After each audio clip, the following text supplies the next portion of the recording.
Merci de rester à notre compagnie. Pour la seconde partie de New World Forum, nous recevons Elliot Oning. Il nous fait l'honneur de venir en studio.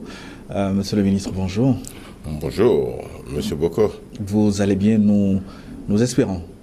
Mais je vais très bien, comme vous voyez. Vous êtes ancien chef de la diplomatie du Togo, actuellement ministre auprès du Premier ministre. Vous êtes vice-président également de l'Union des forces de changement, parti d'opposition, en accord de gouvernement avec le parti au pouvoir. Avec vous, nous allons évoquer les contestations populaires qui rythment la vie politique togolaise depuis le 19 août, de la sortie, on va dire, tonitruante du président national de l'Union des forces de changement, UFC, sortie au cours de laquelle Gilchrist Olympio, on va l'écouter tout à l'heure, déçu par l'accord gouvernement RPT-UFC et sous le poids peut-être de l'âge, il a 80 ans, a tiré dans une certaine mesure sa révérence politique. Que sera l'avenir de l'UFC sans Gilchrist Olympio? Quelles sont les recettes UFC pour une sortie de crise? Voilà, entre autres questions, qui vous seront soumises tout à l'heure, Monsieur le ministre. Écoutez, je vous remercie de cet honneur que vous me faites en me recevant pour parler de l'allocution de M. Gilchrist Olympio. Je pense que cette allocution est complète, que tout est clair. Mais bon, écoutez, puisque vous on verra tout à l'heure. Je serai là. Alors, une première question. Je voudrais qu'on commence par les contestations qui secouent le pays depuis, je l'ai souligné, le 19 août 2017. Est-ce que ces contestations populaires étaient prévisibles? Mais vous savez, il faut tout un ensemble de causes pour créer un événement. Si cet événement a été prévu, ou s'il y avait on avait des signes d'un événement de ce genre-là, le gouvernement ne l'aurait jamais laissé passer. N'oublions quand même pas que je suis, sans être membre du parti au pouvoir, je suis membre de ce gouvernement. Et à ce titre, ce que je dis, ce que je viens de dire, je l'assume. Aucun gouvernement ne peut laisser passer un événement comme un événement prévisible, comme vous le dites, comme celui qui vient de se passer, ou comme ce qui se passe en ce moment au Togo. On ne l'aurait jamais laissé passer. Ça, c'est peut-être du point de vue du gouvernement, mais en tant qu'homme politique, cadre d'un parti, l'Union des forces de changement, est-ce que vous n'avez pas senti ces événements? Mais je dois vous dire que c'est pour prévenir ou pour annihiler les causes qui ont engendré cet événement que l'UFC, par son président national, M. Gilchrist Olympio, a signé cet accord avec le parti au pouvoir.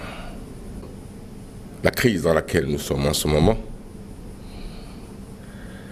peut-être nous n'en serions pas là si la mise en œuvre de l'accord qui a été signé a été diligente. Ça n'a pas été le cas. Je pense que c'est peut-être ça qui fait que nous en sommes là où nous sommes en ce moment. Oui, et vous me tendez une belle transition pour aborder la question suivante.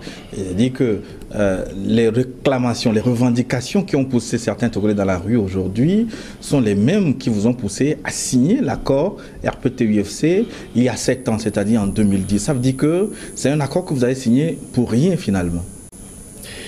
Non, on ne peut pas dire que cet accord a été signé pour rien.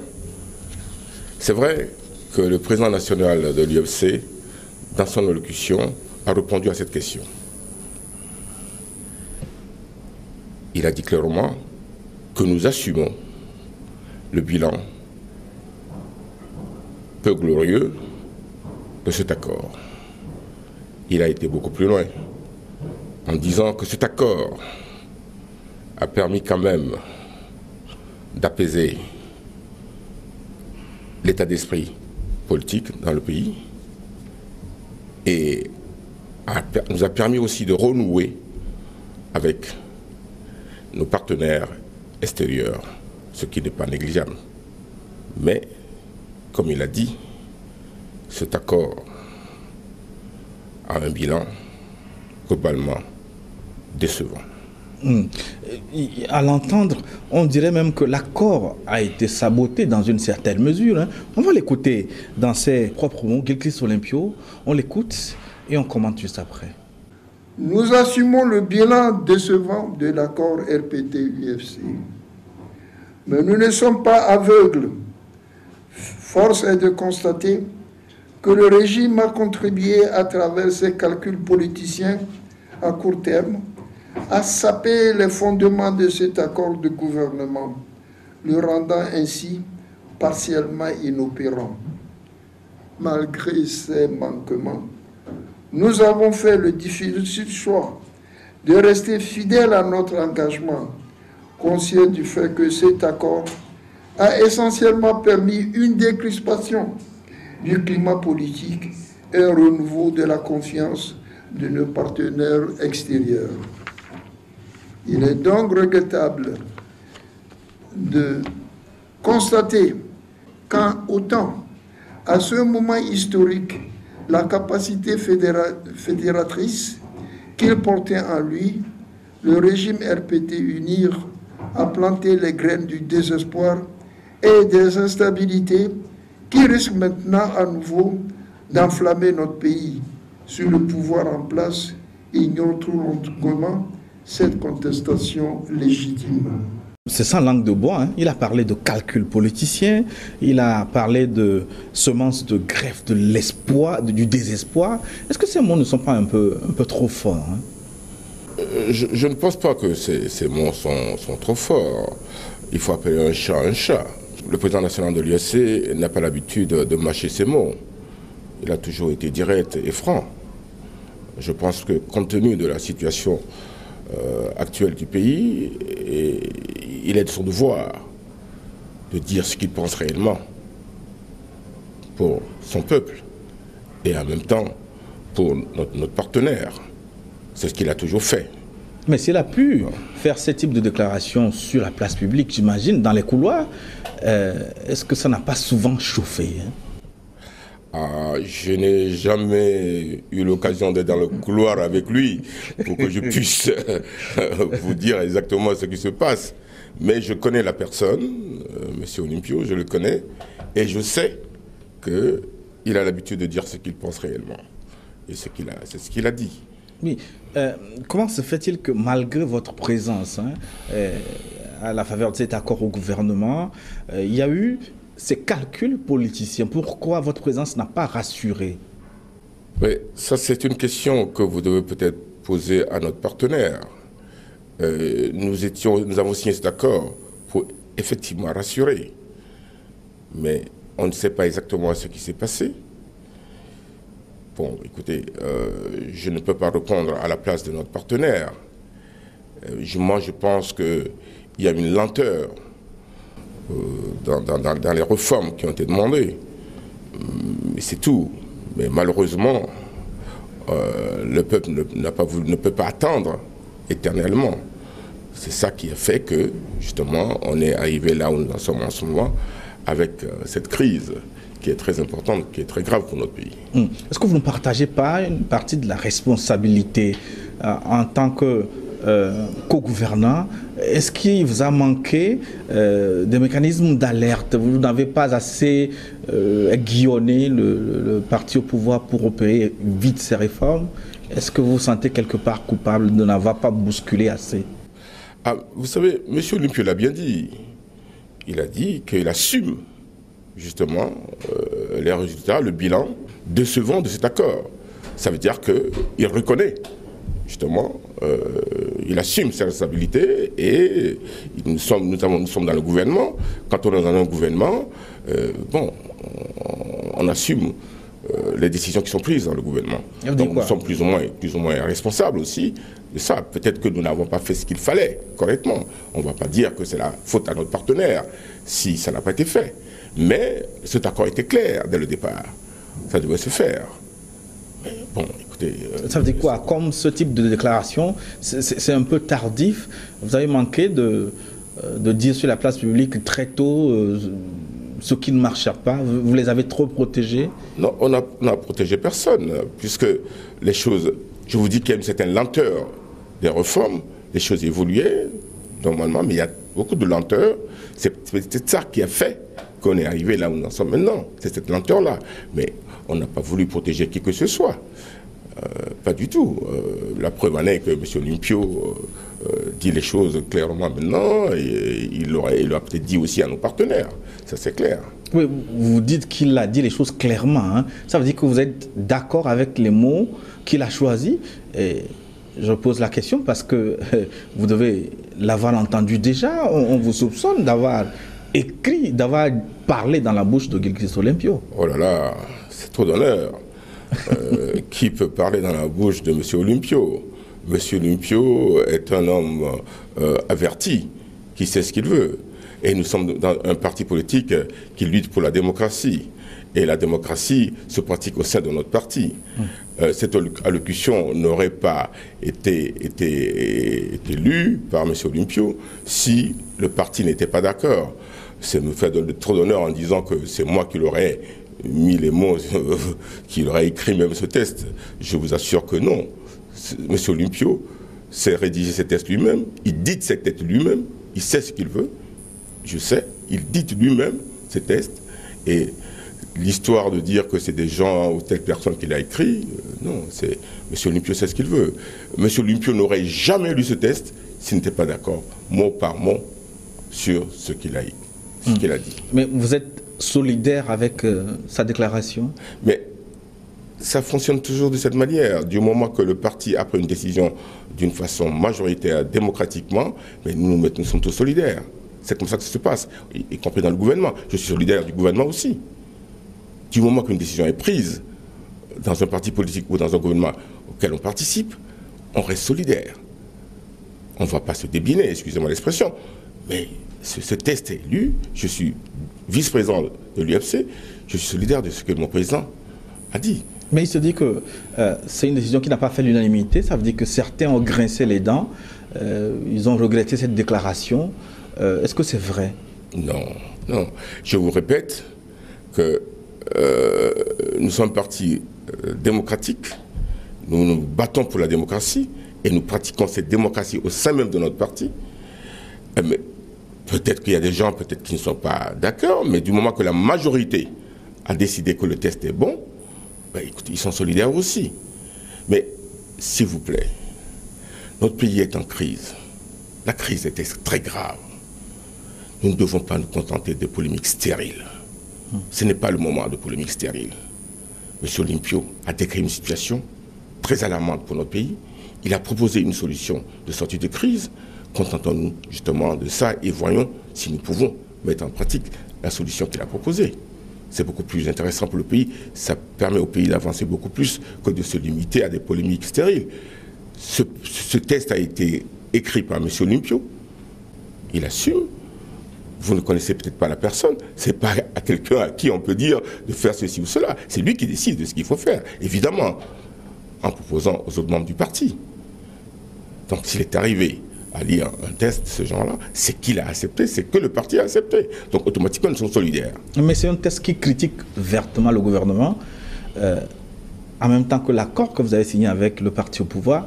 Est-ce que vous pouvez rester dans le cadre de cet accord et tenir un tel langage? Ça veut dire que l'accord UFC, sa cause est entendue, l'accord est terminé? Mais écoutez, vous dites que le test critique le gouvernement. L'UFC, en signant l'accord avec le RPT d'antan devenu unir, n'est pas devenu unir. Nous sommes un parti politique indépendant. M. Olympio, devant la crise actuelle de notre pays, fait une proposition à son partenaire. C'est tout. Je peux vous lire même au début, à l'entame justement de son allocution, M. Olympio dit « Il nous tient à cœur d'apporter à nouveau notre soutien aux voix qui font avancer la cause de l'espérance et de faire entendre le point de vue de notre formation politique sur les grandes questions que se posent aujourd'hui les Togolais. » Bon, c'est clair. Nulle part, il est dit dans ce test que M. Olympio critique l'accord. Il dit qu'il assume. Le bilan, pour lui, est décevant, mais il assume. Il a toujours assumé ses responsabilités. Vous vous êtes très bien senti dans cette introduction. Hein. Est-ce que c'est votre ajout à ce test? Je vous dis que ce test, c'est pas mon ajout. Je viens de le lire. Je viens de lire le test, puisque vous m'avez déjà prévenu qu'on parlera justement de cette allocution. Ouais. Je l'ai devant moi et je vous l'ai lu. À l'entame de son allocution, il a précisé exactement ce qu'il veut dire et où il veut en venir. Et c'est ce qu'il a fait. Au cours de cette déclaration, Gilchrist Olympio a pris une décision. Est-ce qu'on va l'appeler grave, hein? Il a décidé de se retirer de la tête du parti ou de la vie politique, ou en tout cas, c'est pas très bien compris. On va l'écouter et ensuite vous allez nous éclairer sur ce qu'il a voulu dire à travers cette déclaration. Gilchrist Olympio. L'UFC a été en première ligne de la lutte pour l'alternance politique au Togo. Mon humble contribution a été de mener cette force d'union et d'opposition togolaise pendant un temps vers son objectif ultime. Mais l'avenir de l'UFC, de la contestation politique et du Togo devront être imaginés et poursuivis par des jeunes gens et femmes de moins de 80 ans. Des jeunes qui pourront amener à la poursuite de leurs idées avec la même énergie qui a été la nôtre, afin que le Togo puisse redevenir, dans un futur proche, une terre de fierté et d'excellence en Afrique. Le combat politique que j'ai mené tout le long de ma vie et pour lequel j'ai sacrifié tant de choses, a toujours eu pour objectif de libérer mes concitoyens du joug de l'oppression et d'améliorer les conditions de vie. Je n'ai jamais dévié de cet objectif sacré et je laisse à l'histoire cet implacable mais juste comptable de soin de porter un jugement sur les choix que j'ai été amené à faire pour le bien de notre pays. Ça veut dire quoi? Il se retire de la vie politique, il quitte la tête de l'UFC. Explication de test, Elliot Owen. Monsieur, dans le test, M. Olympio n'a dit nulle part qu'il quitte la tête de l'UFC. Vous savez, pour M. Olympio, la politique est un devoir pour lui. Ce n'est pas du tout un droit. Car un droit, on peut s'en défaire. Pas d'un devoir. Ce que je veux dire par là, c'est que M. Olympio sera toujours présent quand le devoir l'appellera. Il répondra toujours présent quand le devoir l'appellera. Mais il dit que la contestation politique, l'avenir du Togo ne peuvent être envisagés qu'avec la jeunesse, pas avec des gens qui ont 80 ans, notamment lui-même. Mais évidemment. Mais vous voulez, ce monsieur à 80 ans, comme vous dites, il est honnête avec lui-même. Il a pris de l'âge. Mais ça ne veut pas dire qu'il se détache totalement. Je vous dis que pour lui, c'est un devoir, la politique. Et que ce n'est pas un droit. Parce que du droit, on peut s'en défaire. Mais du devoir, on ne peut pas s'en défaire. Et je le dis, que chaque fois que le devoir l'appellera, il répondra présent. Il sera là. Quel est le sens de cette formule qu'il vient de prononcer? Le sens de cette formule, c'est que M. Olympio est toujours là. Il est toujours président de l'UFC? Pour le moment, pour qu'on change de présidence, il doit y avoir un congrès. On n'a pas fait de congrès pour nommer quelqu'un d'autre. M. Olympio est arrivé à la présidence de l'UFC suite à un congrès. Bon, mais écoute, M. Olympio a pris les devants. C'est son droit de prévenir qu'il va se retirer, qu'il va prendre ses distances vis-à-vis de la politique politicienne.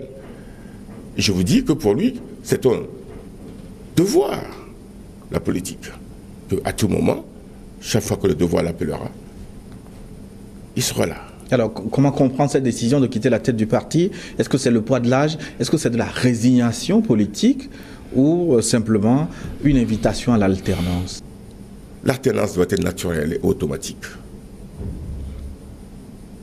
Mais parfois, l'alternance a besoin de coups de pouce. Hein?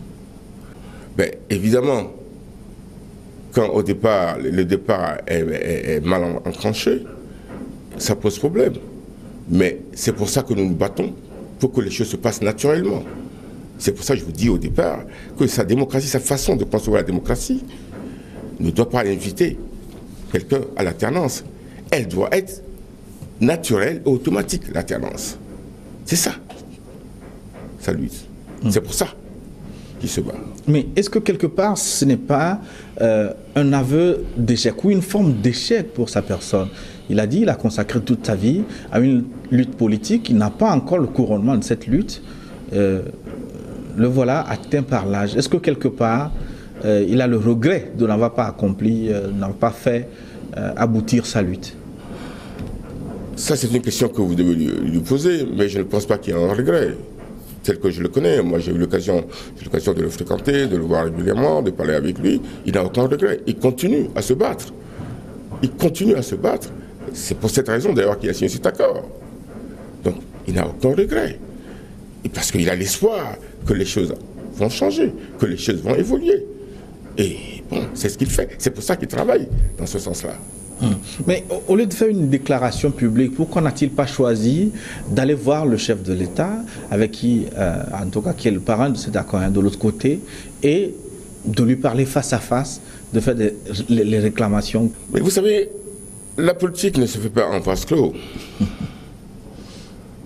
On fait la politique pour un peuple, parce qu'on a l'ambition, justement, de sortir le peuple, justement, peut-être de l'ornière, ou d'aider le peuple à évoluer. Mais vous devez quand même expliquer au peuple votre point de vue. Quand cet accord est signé, évidemment, on a eu du mal à expliquer en ce moment-là, mais nous sommes mis à expliquer exactement les raisons qui nous ont poussés à signer cet accord. Cet accord, je vous le répète, que dans le texte, il n'est dit nulle part qu'il remet en cause l'accord en tant que tel. Mais ce qu'il fait en ce moment, c'est de dire à notre peuple la décision qu'il veut prendre pour aider le pays à sortir de la crise dans laquelle nous sommes en ce moment. C'est ce qu'il fait, c'est ce qu'il dit. L'allocution est orientée dans ce sens-là. Donc il n'y a pas autre compréhension à avoir de son allocution. Bon, en entendant, quand vous avez suivi un peu les commentaires au lendemain de sa déclaration, vous vous dites que ses propos sont travestis, il n'a pas été bien compris, Gilkis Olympio. Mais écoutez, vous êtes journaliste, vous êtes libre de comprendre le texte comme vous voulez. Moi, je vous donne l'explication exacte, la compréhension qu'on doit avoir de ce texte-là. Les mots sont clairs, le texte est clair à mon avis. Si M. Olympio a envie de dire certaines choses dans le texte, il aurait dit. Pourquoi vous voulez aller au-delà de ce qu'il a dit? Tout ce qu'il a dit est dans le texte. Ce qu'il veut dire est dans le texte. Je crois qu'on peut se contenter de ce qu'il a écrit dans le texte. En attendant de revenir sur l'avenir de l'UFC, je voudrais quand même revenir sur un aspect. Dans le texte, il a parlé du chef de l'État actuel, Faure Gnassingbé, en des termes, en tout cas pas méchants. En lisant entre les lignes, on a l'impression qu'il considère que Faure Gnassingbé a donné le meilleur de lui-même et que le blocage était quelque part aussi. Est-ce que vous avez senti la même chose? Mais écoutez, pourquoi vous voulez que le président national de l'UFC, Gilkis Olympio, soit méchant avec qui que ce soit? Non. Vous savez, M. Olympio n'a pas d'ennemi. Son ennemi, c'est le déclin du Togo. Il n'a pas été méchant avec qui que ce soit. Non, mais c'est un euphémisme. Mais il a été quelque peu élogié des efforts que le chef de l'État a fait. Il a dit en substance qu'il a contribué à la décrispation du climat politique au Togo, qu'il a donné en quelque sorte. Il a combattu le bon combat. Mais c'est la réalité des choses. Mais le problème se situe à quel niveau maintenant? Le problème se situe au niveau que nous avons la population dans la rue en ce moment. Il faut trouver une solution. Dans un état normal, on ne fait pas des marches 2 ou 3 fois par semaine. C'est qu'il y a sûrement un problème. Le peuple demande justement aux hommes politiques de trouver une solution à leurs problèmes. Le peuple demande clairement l'alternance. Le peuple nous assigne aux hommes politiques justement un devoir, c'est l'alternance. Donc, on doit travailler dans ce sens-là. Nous devons suivre le peuple. En fait, ceux qui sont dans la rue, c'est ce qu'ils demandent. Et on ne peut pas laisser perdurer cette crise-là. Le temps joue contre notre pays. Donc nous devons trouver une solution. Et M. Olympio est intervenu justement pour donner sa proposition, sans imposer quoi que ce soit. Oui, on va revenir à ces propositions tantôt. Mais ce qu'il a dit exactement à propos de ce qu'il pense des efforts du chef de l'État à sortir le pays de la crise. On va écouter une fois encore Guelkis Olympio. Cette aspiration authentique et juste du peuple togolais ne doit pas nécessairement se présenter comme une répudiation aveugle du président Faure Gnassingbé, qui est arrivé au pouvoir dans des conditions difficiles, mais qui a depuis contribué à une certaine ouverture et à un certain progrès économique, même s'ils sont largement insuffisants pour indiquer les problèmes que nous connaissons au Togo. Ayons le courage de reconnaître que si Faure Gnassingbé était arrivé au pouvoir de façon démocratique, notre bilan de sa présidence, bien que sans grand éloge, ne serait pas aussi sombre que le raccourci de son nom de famille nous le permet dans la rue. Rappelons également que cette aspiration de changement des Togolais ne doit pas être non plus un rejet indiscriminé de tous les hommes et femmes qui ont travaillé de près ou de loin pour l'administration togolaise sous le régime RPT UNIR. En d'autres termes, arrêtons une fois pour toutes d'exprimer la noble aspiration démocratique du peuple togolais comme une menace de ceux de nos compatriotes qui ont servi le RPT ou l'État togolais les années suivantes avec sincérité ou par nécessité. Léa Théoïne, vous l'avez écouté, Guelkis Olympio. Pourquoi est-il si indulgent, si conciliant avec le chef de l'État? Mais écoutez, pourquoi vous parlez d'indulgence? Il n'a pas été indulgent. Il a dit ce qui s'est passé réellement. Il a dit la vérité. C'est réellement ce qui s'est passé. À une époque, M. Olympio ne pouvait pas venir à Lomé. Il vient à Lomé, maintenant il est installé à Lomé. Il y a eu du travail qui a été fait de ce côté-là. On ne peut pas dire que le président Faure n'a pas travaillé. Il a fait beaucoup de choses pour ce pays. Nous devons le reconnaître aussi. La politique ne veut pas dire obligatoirement qu'on doit jeter le propre sur son adversaire politique. Il faut que nous reconnaissons quand même certaines vérités, certaines choses qui sont faites. C'est clair, c'est ce qu'il dit. C'est un encouragement à mieux faire? Ben, si vous le prenez comme ça, pourquoi pas? Pourquoi pas, bien sûr. Et comment on peut envisager l'UFC sans Guelkis Olympio quand on sait que pendant longtemps il a incarné, il est un peu l'âme de ce parti? Ah oui, vous savez, le dicton populaire qui dit « nul n'est irremplaçable » n'est pas valable dans le cas de M. Olympio. C'est vrai qu'il nous a appris beaucoup, mais à mon avis, à mon humble avis, je ne vois pas réellement quelqu'un parmi nous qui puisse remplacer M. Olympio. Et je dirais même, pas seulement au niveau de mon parti, sur l'échiquier politique togolais. Mais Dieu merci, M. Olympio est toujours là.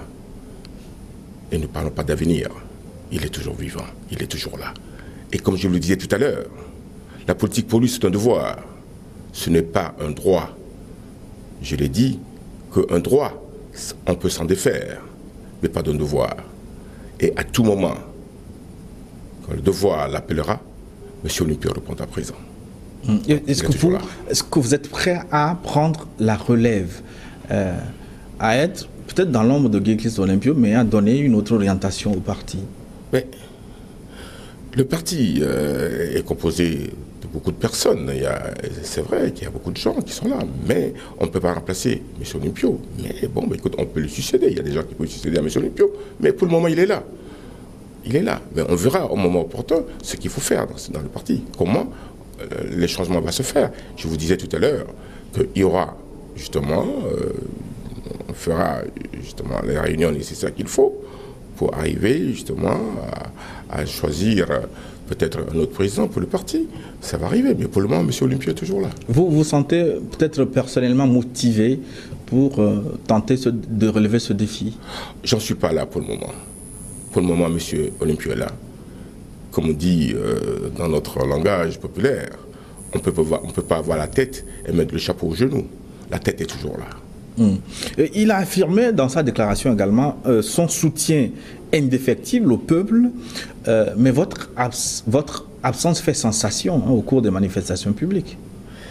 Mais nous soutenons le peuple, ce qui est naturel, puisque nous combattons le même combat que le peuple, que nous voulons atteindre le même objectif que ce peuple-là.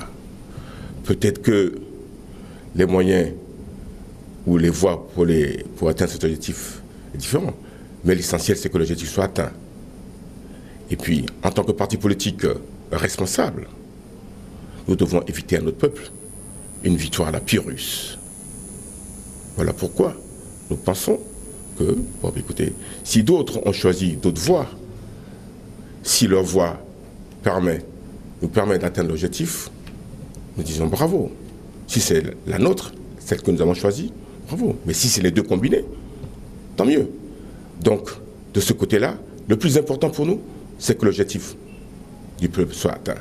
Et c'est pour ça que nous nous battons. Est-ce que vous estimez qu'aucune victoire politique ne peut être obtenue au Togo à travers des formes de violence? Parce que vous l'avez souligné dans le test, même si cela arrive, ce serait un régime totalement instable. Mais bien sûr que oui, puisque M. Olympio est un homme d'expérience. Il sait de quoi il parle. Quoi qu'il en soit, quoi qu'il arrive, ça se termine autour d'une table. Pourquoi ne pas commencer autour d'une table? Je vous disais tout à l'heure que nous devons éviter à notre peuple, compte tenu du fait que nous sommes un parti politique responsable, nous devons éviter à notre peuple une victoire à la Pyrrhus. Voilà pourquoi M. Olympio se bat pour qu'on arrive justement à une solution négociée. Il le dit dans le test que nous devons prendre la main des amis du Togo qui se proposent de nous aider à sortir de cette crise. Mais les manifestations pacifiques sont quand même autorisées par la Constitution. C'est une forme légale de contestation. Mais dans le test d'ailleurs, il le dit. Et pourquoi vous ne marchez pas? Mais on voit très bien ce qui se passe. Il y a eu combien de morts jusqu'à maintenant? Il y a eu des morts. Un Togolais disparu, c'est un Togolais de trop pour M. Olympio. Donc, nous devons prendre une autre voie pour éviter des morts. Mais c'est vrai que les marches font partie de la démocratie. Dans le test, il l'a dit clairement aussi. Mais nous voyons ce qui se passe quand même. Nous devons vivre la réalité des choses. C'est un homme responsable. Mais je vous assure, je vous le dis, je vous le répète, qu'il est du côté du peuple. Il comprend, il est d'ailleurs en tête de ceux qui veulent que cet objectif que le peuple poursuit soit atteint. Mais si les voies sont différentes, l'essentiel c'est qu'on atteigne l'objectif. En dépit des illusions, des vicissitudes, des déceptions de votre cohabitation avec le parti au pouvoir, vous ne renoncez pas à votre nouvelle méthode de conquête du pouvoir, aller graduellement, de manière pacifique, en rassurant tout le monde. Il y a toujours une certaine appréhension au changement. L'être humain, pour passer d'une étape ou d'un état à un autre, a toujours peur. C'est pour cette raison justement que nous sommes rapprochés du parti au pouvoir, pour mieux se connaître, pour éviter justement cette appréhension, pour que nous arrivions à mettre en place une alternance pacifiquement. Voilà, entre autres, une des raisons pour laquelle nous avons signé cet accord. Mais si on n'est pas toujours rassuré, ça veut dire qu'en face, il y a d'autres épouvantails. On a coupé la tête, mais la tête a germé de nouveau. Je ne sais pas de quoi vous parlez, je ne sais pas de quoi vous faites allusion, mais bon, la tête a repoussé. Je ne vois pas très bien, je vois pas très bien à quoi vous faites allusion, mais bon, je vous dis clairement une des raisons pour lesquelles nous avons signé cet accord. Non, je dis simplement, vous avez signé l'accord, mais ça ne rassure pas, ça veut dire qu'il y a d'autres, peut-être au sein de l'opposition, qui continuent de faire peur à ceux qui sont au pouvoir. Pourquoi vous dites au sein de l'opposition qui continue à faire peur? Je vous dis que ceux qui gouvernent ne sont pas rassurés dans une certaine façon. Je vous dis tout à l'heure qu'il y a toujours une certaine appréhension au changement. Et que appréhension naturelle, sans cause. Naturellement, vous qui êtes là, si on veut vous changer d'un état à un autre, c'est naturel que vous ayez une petite peur. Ça arrive, ça, c'est l'être humain. C'est peut-être ça. Que faut-il donc pour vaincre cette peur-là? Mais c'est ce que nous faisons en ce moment. Mais ça ne marche pas. Mais qui vous dit que ça ne marche pas? Mais il y a eu beaucoup d'évolutions. Mais le peuple veut aller plus vite. Et le peuple a raison. Et M. Olympio a compris dans ce sens-là. Le peuple veut aller plus vite. Le peuple demande, justement, qu'il y ait une alternance. Nous, qui sommes au service du peuple, puisque nous avons un parti politique. Et l'objectif d'un parti politique, c'est de servir le peuple, entre autres. Mais, écoutez, nous devons essayer de trouver des solutions à leurs problèmes, à leurs demandes. C'est ce que M. Olympio a fait dans cette allocution. Liadine, je vous repose la question en des termes plus simples. Je voudrais que vous nous répondiez sans détour. Selon vous, qu'est-ce qu'il faut faire pour vaincre les résistances au changement et amener l'alternance? M. Olympio a fait une proposition dans son test, dans son allocution. On va l'écouter d'ailleurs, Guy-Christ Olympio, sur les recettes du FC à la sortie de crise au Togo.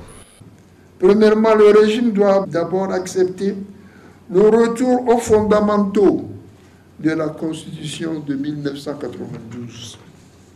2. Le président Faure Gnassingbé doit ensuite accepter le principe de ne pas se représenter à la présidentielle de 2020, afin de laisser le champ libre à une consultation démocratique libre. Il en ressortira grandi, tout en évitant ainsi de vivre le sort personnel et collectif dont plusieurs pays africains ont déjà vécu l'exemple tragique. 3. L'opposition togolaise doit être unie et doit développer un projet clair et responsable pour préparer la compétition d'idées à laquelle tous les partis devront prendre part. Et 4. Enfin, les partenaires étrangers du Togo devront accompagner les institutions et la classe politique afin de préparer des élections libres, transparentes et acceptées de tous d'ici 2 ans. Eliotoïne, est-ce que vous pensez que les pilules de Guy-Christ Olympio peuvent être avalées aussi bien par l'opposition que par le chef de l'État à qui vous demandez de ne plus se représenter en 2020? À son âme et conscience, c'est ce qu'il pense comme proposition pour sortir le pays de la crise. Maintenant, ce n'est pas du tout une contrainte, une obligation. Il n'a pas mis le couteau sur la gorge de qui que ce soit. Est-ce qu'il n'en a pas discuté avec le chef de l'État? C'est vrai que M. Olympio a eu l'occasion de rencontrer des fois le chef de l'État, mais je ne suis pas là pour savoir exactement ce qu'ils se disent. Donc, je ne peux pas vous répondre à cette question. Je ne peux pas répondre à cette question, je n'étais pas là.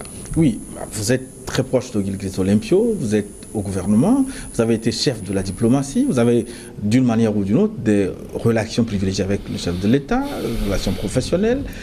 Vous, comment le sentez-vous? Quelle décision prendra-t-il? Pourquoi voulez-vous que je puisse parler au nom du chef de l'État? Que je puisse dire ce que le chef pense faire? Ce n'est pas possible. Je vous assure très honnêtement que je ne le sais pas. Il s'annonce un dialogue politique, un nouveau dialogue politique pour le dénouement de la crise. Guy-Christ Olympio a d'ailleurs salué les efforts des chefs d'État voisins qui font la médiation pour l'ouverture de ce dialogue. Quel rôle comptez-vous jouer au cours de ces nouveaux pourparlers? Je vous disais tout à l'heure que le peuple a assigné un rôle au parti politique. Ce rôle est d'arriver à l'alternance.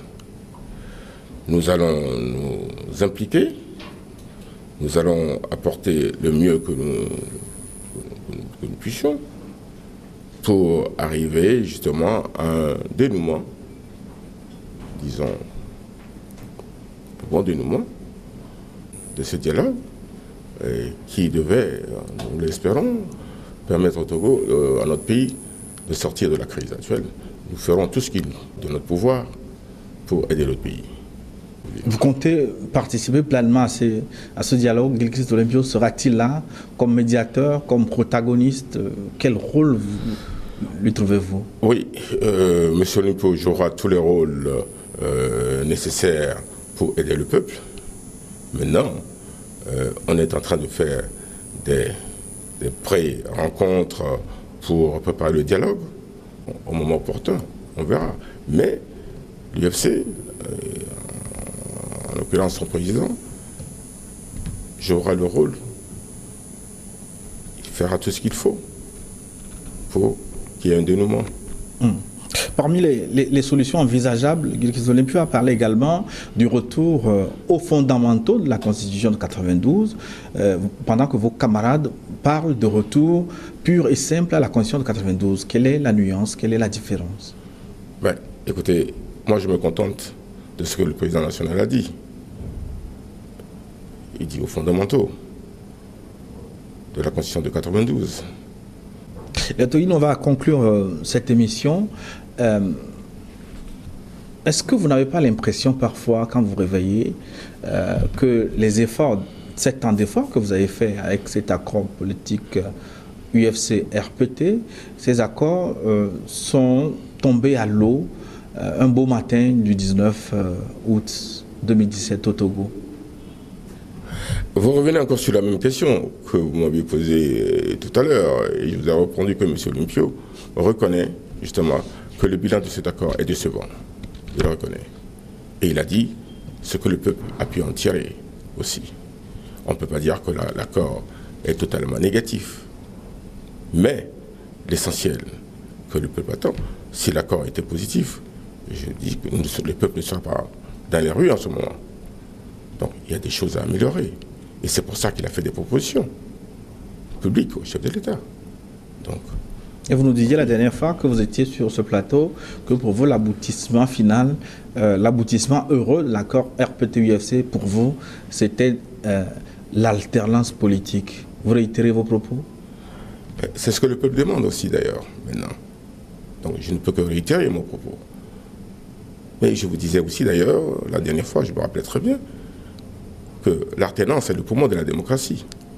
Si nous voulons que notre démocratie respire, il faut que nous arrivions à l'alternance pour le bien-être de ce pays. C'est important. Est-ce que l'UFC pourrait être le parti charnière, pour parler comme d'autres, pour jouer un rôle capital, trop au-dessus de la mêlée, pour l'alternance par exemple? L'UFC est prêt à jouer tout rôle nécessaire pour sortir du pays. Comme par exemple conduire une transition à l'issue du dialogue politique? Je vous le dis que l'UFC est prêt à jouer tous les rôles possibles pour aider le pays à sortir de la crise actuelle. Y compris conduire un gouvernement de transition? Tous les rôles possibles. Merci. Je vous en prie. C'est moi qui vous remercie. Madame, Monsieur, merci de nous avoir suivis. Nous arrivons à la fin de notre forum. Nous étions avec Elliott Oin, ancien chef de la diplomatie du Togo, actuel ministre auprès du Premier ministre et vice-président de l'Union des forces de changement. Dans un instant, une nouvelle édition du journal sur votre chaîne. À très bientôt.